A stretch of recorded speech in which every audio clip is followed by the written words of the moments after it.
Kamusta mga chong? So today's video meron tayong available na Honda Giorno 125. Available na po sa Motor Trade Cubao.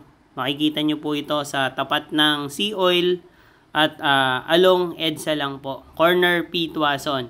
Ang presyo nito sa Motor Trade ay 102,890 pesos plus registration na 3,000. Yun po yung 3 years na po.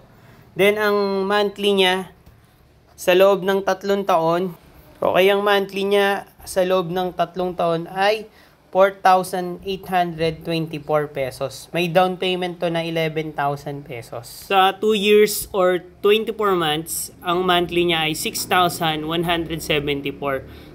pesos. Down payment niya 11,000. Yun po yung minimum Okay.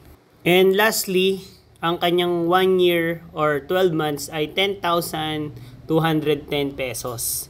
Yun po yung monthly niya sa minimum down na 11,000. Yun lang po. So, sugod na tayo dito sa Motor Trade. 3 kulay po yung available. May beige, may black, and white po. Salamat!